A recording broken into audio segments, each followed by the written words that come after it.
Hi to all అండి. Good morning to all అండి. మనం ఈరోజు ఆదిత్య హృదయం గురించి తెలుసుకుందామండి. ఆదిత్య హృదయం అనే స్తోత్రం సూర్యభగవానుడిని ఉద్దేశించినది.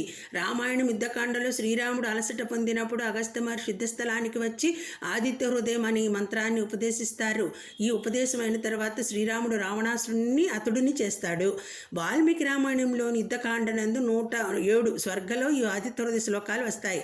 దీనిలో మొత్తం 30 శ్లోకాలు ఉన్నాయి. మొదటి 2 శ్లోకాలు అగస్త్యుడు శ్రీరాముడి వద్దకు వచ్చుట, 3 నుండి 5 శ్లోకాలు ఆదిత్య హృదయ పారాయణ వైశిష్టత చెప్పబడినది. 6 నుండి 15 శ్లోకాలు సూర్యుడు అంటే బయటకు వ్యక్తమవుతున్న లోపలి ఆత్మస్వరూపమని, బాహ్య రూపము స్వరూపము ఒకటే అని చెప్పడం. 16 నుండి 20 శ్లోకాలు మంత్రజపం, 21 నుండి 24 శ్లోకాలు సూర్యుడి గురించి శ్లోక మంత్రాలు, 25 నుండి 30 శ్లోకాలు పారాయణ వల్ల కలిగే ఫలం అండి. ఇదండి ఆదిత్య హృదయం గురించి. రేపటి నుంచి మనం శ్లోకాలు ప్రారంభించుకుందాం.